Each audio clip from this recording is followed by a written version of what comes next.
Hello, people of the internet. It is I, a nerd named BT. Welcome back to another Rush Duel meta discussion video. Yeah. So we are a bit behind on when I said I was going to do this next, and I have many excuses, but I won't say why. I've just been very busy the last couple of weeks. Well, more likely, I've been busy the entirety of last month, so I have been a bit behind on catching up to the Rush Duel meta. Though I am here now, and I have collected a lot of information. Though some of it you can possibly predict, some of it you won't. But I will say this format is heavily one-sided. So this current format is after the most recent set of deck modification pack Assault Double Star that was, as of recording right now, exactly 1 month ago. It has been an incredibly interesting format, to say the least. So let's get straight into it and find out what's the best deck. So here we are, we have the current meta breakdown for the recent month since the set release.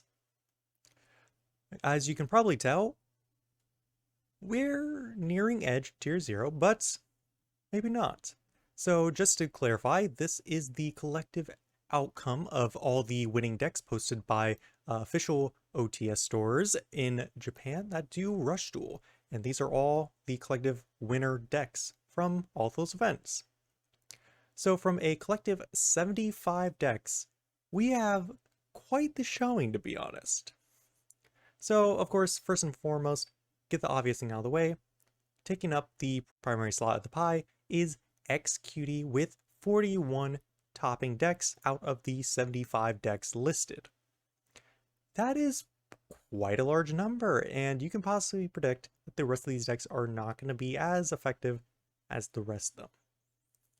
So XQT was basically a free, had a free buy in the most recent ban list, because of course that was primarily just affecting the parallel order gate decks that have been terrorizing Rush Duel for about a couple of months, not too long.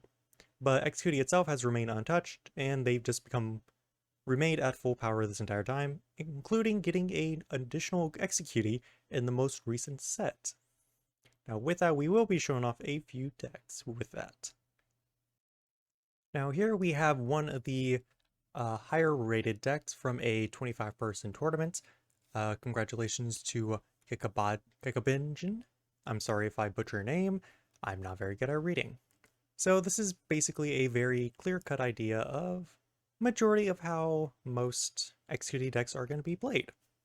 So of course is your very standard list. It's your pile of XQTs. One copy of the new XQT, which is XQT Flame, which is basically a free special summon, which is something that the deck did need, and along with that, it gains a lot of attack, dealing a lethal amount of damage, and getting over a lot of bait sticks. Some of the more recent tech cards being added into XQT is stuff like Heavenly Selection, basically control monsters or a monster whose levels are 10 or greater, whose collective levels, then pop a spawn trap card on the field. Simple, right?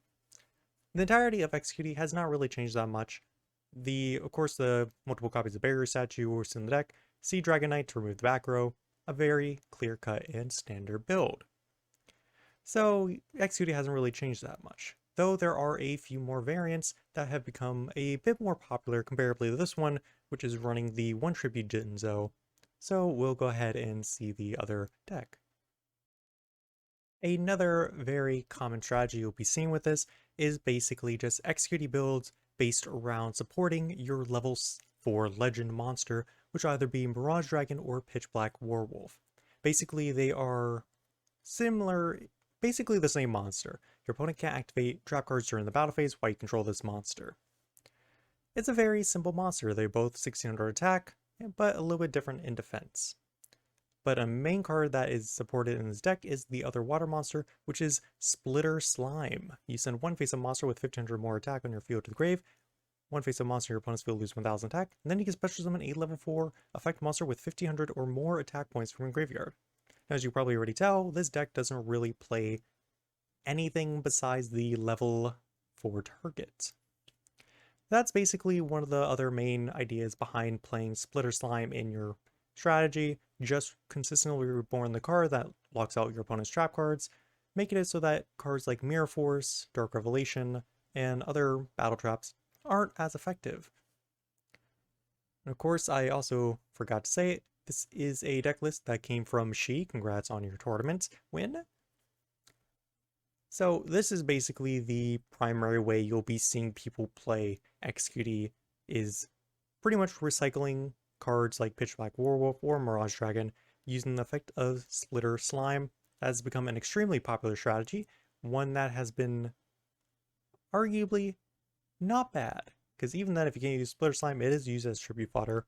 But of course, they are citing out different strategies for different situations they need, including the very common XQD Catch, which is basically your main phase interruption, plus a copy of Abyss Soldier, which has become recently very popular as well, being a free bounce of basically any card on the field, removing a lot of interruption. There's a lot of very powerful water type monsters in this format, so this is going to be something you'll be seeing very often.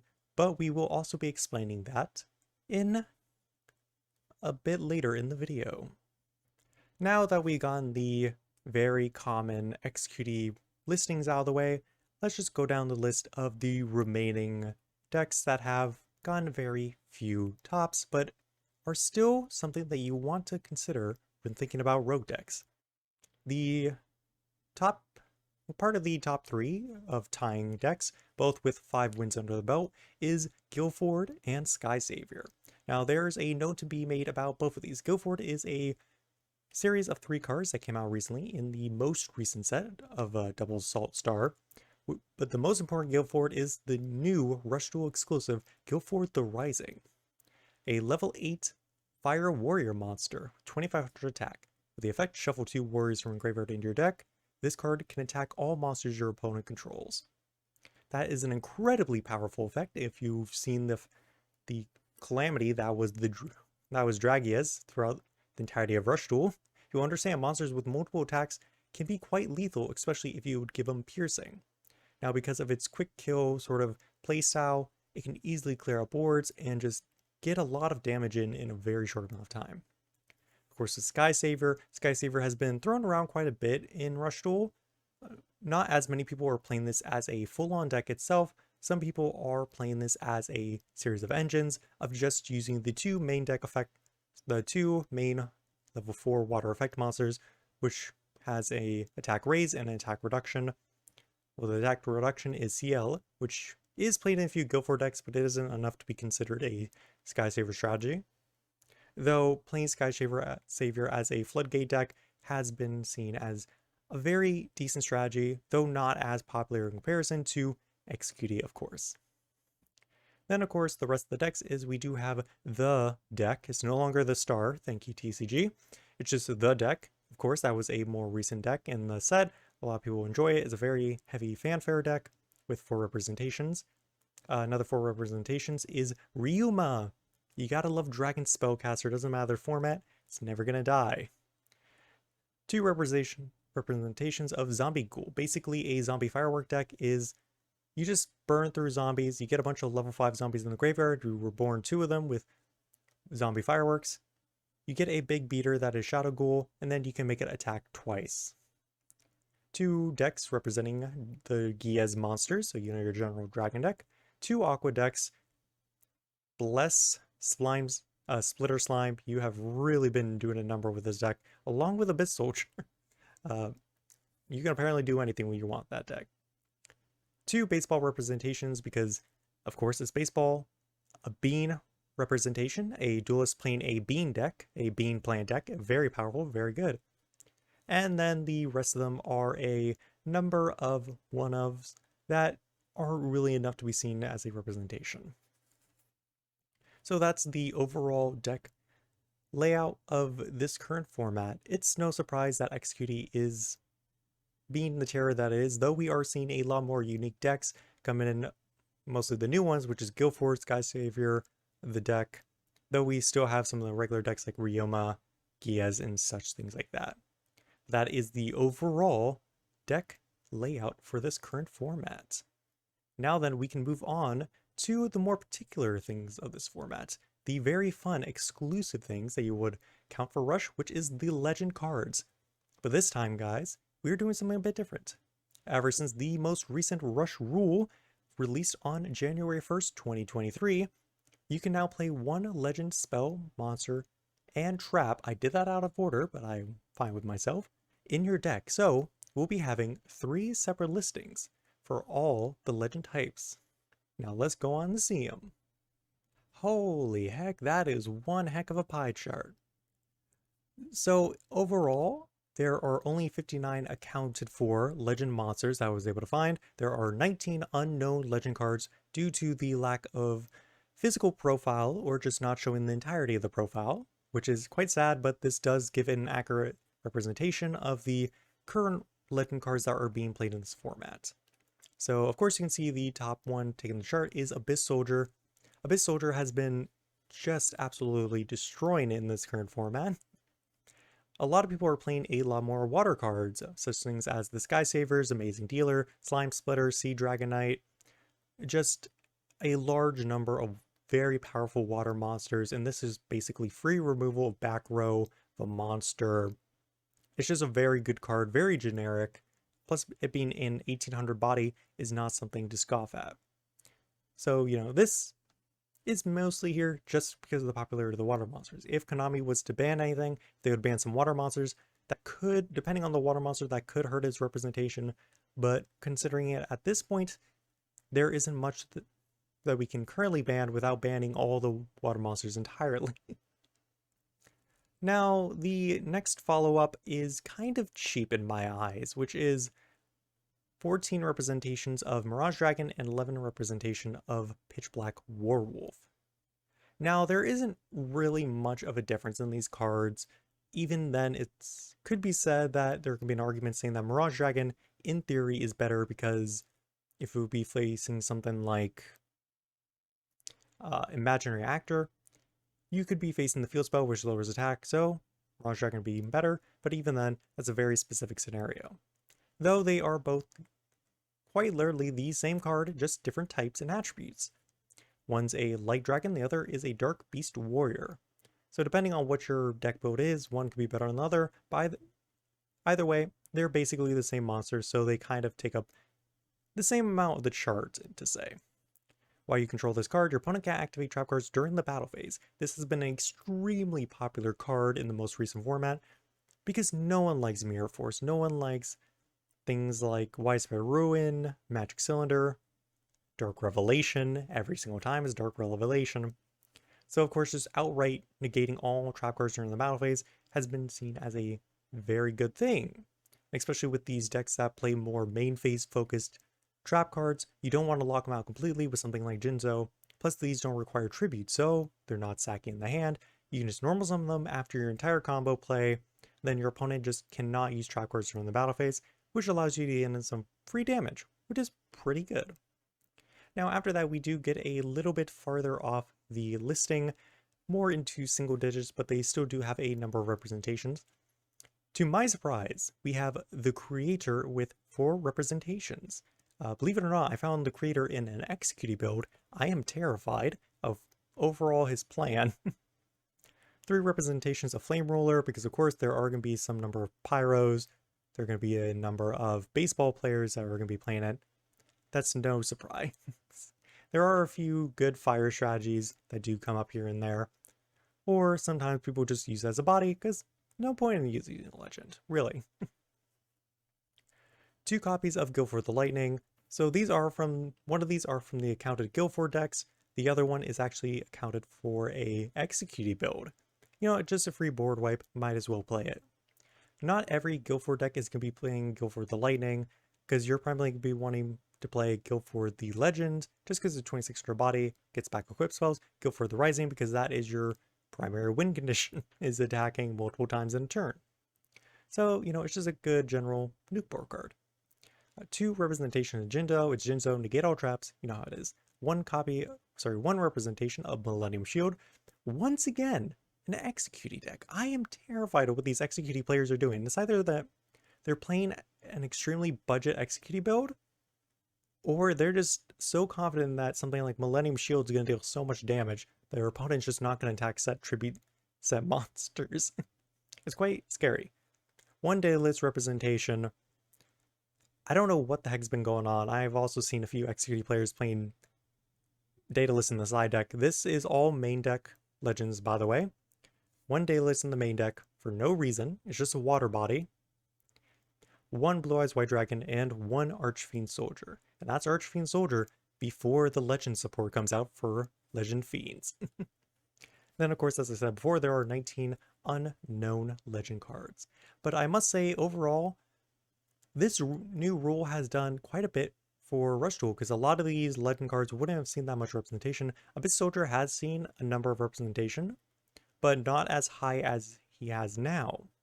But this is in a very, though two of them are basically the same, I say this is a fairly healthy way of having legend monsters around. Some of them are tech cards, some of them are win conditions, some of them are just basically Archfiend Soldier because you do not care. You got them in the structure deck, random pack, you're gonna play it. Now, onto the spells. I can't get used to that transition. Oh god, I'm gonna throw up. Oh no. Well, I'm also gonna throw up for I'm gonna throw up for many reasons if you don't understand. This is, besides the deck counting, this has been the least enjoyable part of the format. Yeah, believe it or not, this has a higher representation in terms of the pie chart, not in total of number played. In terms of pie chart, this has been even worse than Executy. 56 accounted for legend spells. 36 representation. Dark Hole. Oh my heavens. What can I say? Board wipe, go burr. There's not much to say about it. It's just a good card.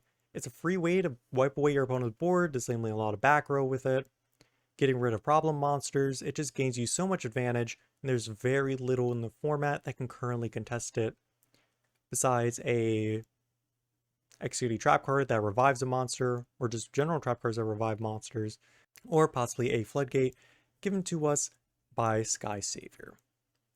Now, I'm not personally, this is the one part of the format I'm more or less not happy with.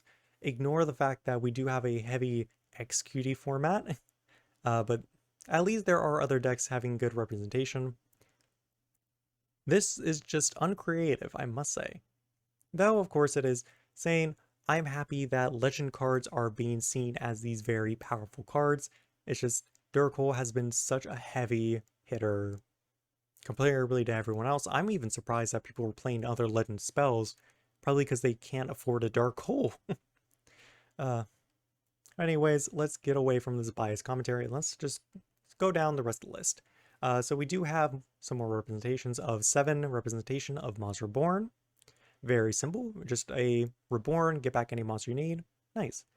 6 copies of Heavy Storm, wipe away back row. That does a number against these heavy back row decks such as Executee and anything else that might be playing back row. I don't have any examples. Why? Because we're playing it in the Executee format.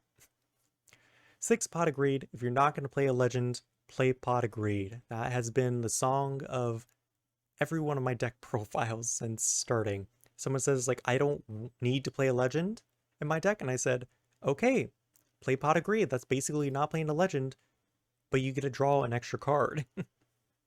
2 copies of Graceful Charity and 1 Pot of Avarice, not played with the Potter engine, weirdly enough. So this is probably going to be the more non-shocking point of this meta list, is that Dark Hole is the best legend spell of the format. No doubt about it. Everything else does have its uses, though Dark Hole is probably going to give you the best result, which is fine, until we see a way to out it more consistently, or to recover from it, without dying, of course. Or, we just see better legend spells, or this gets banned in the future, we never know. This is going to be where you're going to be seeing every single format until something better comes in. Even then, this might still be seen play. Anyways, let's get on to the very last list. There we go. All right. We are back to having a more interesting looking pie chart, I must say.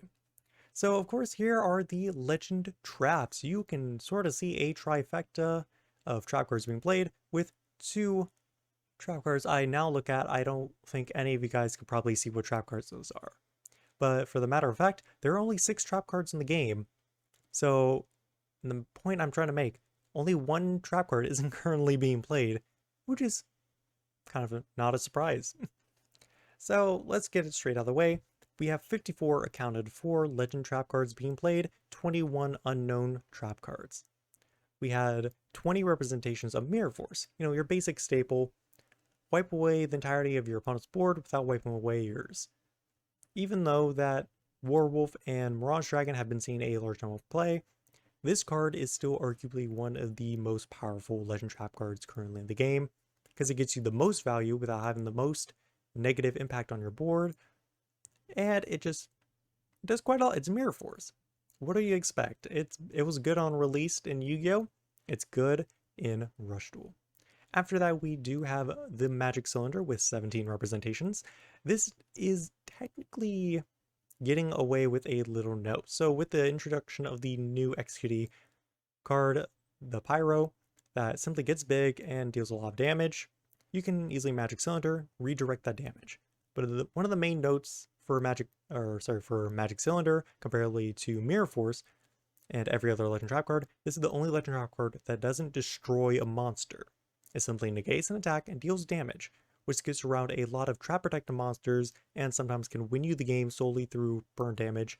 So at any point, if your opponent gets close to lethal equal to any other monster's attack points, they simply will lose the duel, which basically is what gives it an edge comparably to most other trap cards. Plus, it doesn't have any drawback for you. It's a very simple card, it's very effective. Now, this is a personal surprise to me. In third place is Torrential Tribute with 14 representations. I personally thought that this card was going to fall out more of the format because of the dependency of controlling a certain type of monster, because at any point if you have an open board, you could easily get OTK'd. But that isn't really the case. With the rise of negating a battle phase trap cards, Torrential Tribute can still see quite a bit of play, especially in main phase interruption. Once your opponent dedicates enough of their resources in another play, you can flip this over, wipe away their board, and their turn basically ends. Now that is quite a bold thing to say, especially in Rush Duel, where every turn you do get back all of your resources, though you must understand that eventually those resources do have a stopping point at which you can no longer play any more cards. So in fact, it's like if the last card your opponent plays is Mirage Dragon or Pitchblack Warwolf, you know for a fact that they don't have any more plays to be made and they're ready to go into the battle phase and basically play with the current board that they have. You flip this over, you wipe away their board. That gives them a smaller chance to actually OTK you that turn. Even then, there's also Dark Hole. They wipe away your board anyways, so Torrential Tribute becomes a free activation, which isn't bad. So, of course, lastly, we do have to get through the rest of these just to show that they do still exist. We have 2 representation of Trap Hole. I know, amazing, right? Main phase interruption, that's not torrential. Oh, that's funny. And then a copy of Widespread Ruin. Preach to the person who played Widespread. You are an interesting breed. I did play Widespread yesterday, actually, and it's not that bad.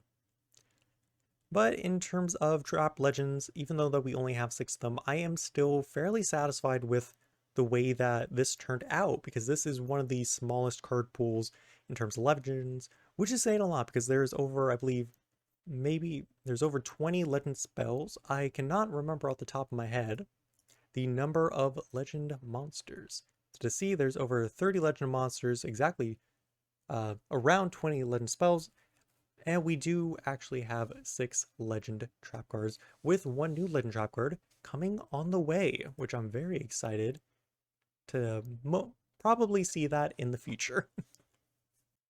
Alright guys, well that was the Rush Duel meta breakdown, pretty much. As I predicted from the last video, I didn't really suspect much change in the current Rush Duel format, especially with XQD not being hit and just generally how Rush Duel functions, a deck's not going to die out until something stronger comes in, but thanks to the ban list, that might change.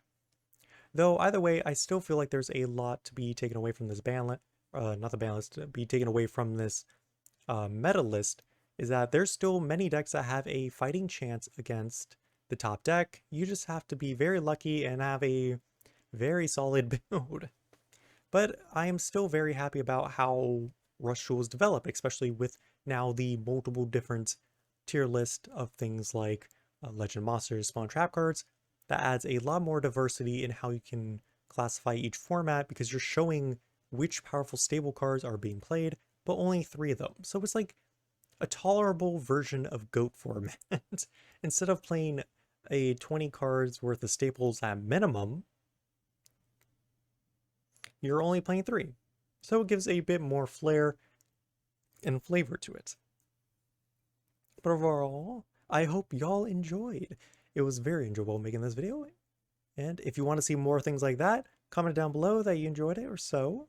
Or give me an idea of what you think of the current Rush Duel format. What decks would you like to see in the next format with the release of the Legends Awakening set? Woohoo! That's going to be a fun video to make. But yes, if you're excited for the format, go ahead and save down below. If you want to see something like this again, go ahead and leave a like on the video. I don't know when the next video of this will be. Probably 2 to 3 weeks after Legends Awakening, I might be able to post another video for this to see how the new Legend support cards and the new Legend cards face against the current format. Well guys, I hope to see y'all again. See ya.